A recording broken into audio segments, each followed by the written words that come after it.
Hi, all. Richard Nelson here, and I'm at the Kentucky Baptist Convention headquarters in Louisville, Kentucky, and just concluded a really good event that my friend Lawrence Smith and Todd Gray, the executive director of the KBC, put together. It was a faith and a public policy forum, and I just wanted to hear from Lawrence what inspired them to do this, and just maybe a couple of reflections as to what happened today. Someone during this forum called the Kentucky Baptist Convention a sleeping giant. Mhm.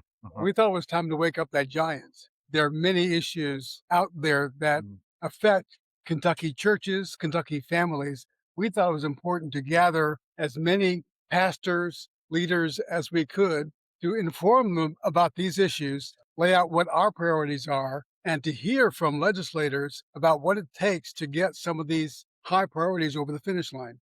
Lawrence, what were some of the priorities you had in the program, four priority areas Mhm. listed for the KBC? Could you tell us briefly what Yeah, those they were? are. They are. And I mean, look at my sheet here so I can get them right. But one is stopping the abortion pill. Abortion, elective abortion, as you know, is illegal in Kentucky, but there are more abortions now than before. They were outlawed because they're done in the privacy of homes by these abortion pills. So we want the legislature to take steps to stem the flow of these pills into Kentucky. Mhm. That's one.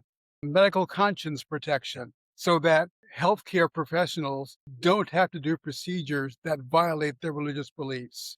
The other one is restoring the Ten Commandments to the classroom. It's being done in other states, being challenged legally, of course, but we want to make a priority for our legislature to take the bold step to restore the Ten Commandments to the classroom so students can see the foundation of our country, so they can see the principles on which our country was founded.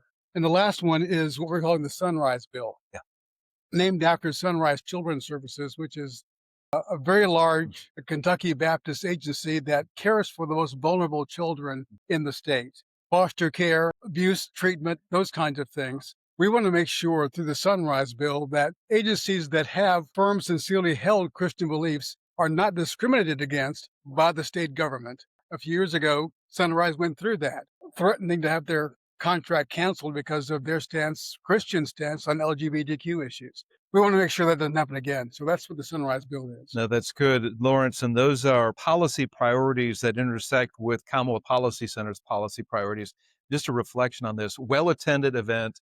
We had some top level legislators in attendance, leaders in the House and the state Senate. Great panel discussion.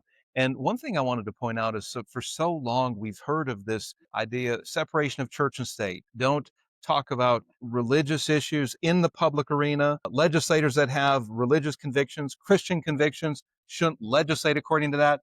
And one of the observations that we had a number of legislators, not just on the panel, but those who attended another presentation from a legislator, but they're here at the Kentucky Baptist Convention headquarters willing to talk about some of these issues.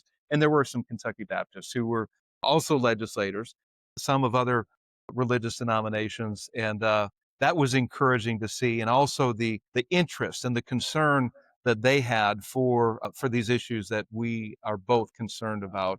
Lawrence, I just want to thank you for a great event today. I want to encourage you with the work that you here at KBC, you and your team are doing. God bless you and keep up the good work. Thank you for taking part in that.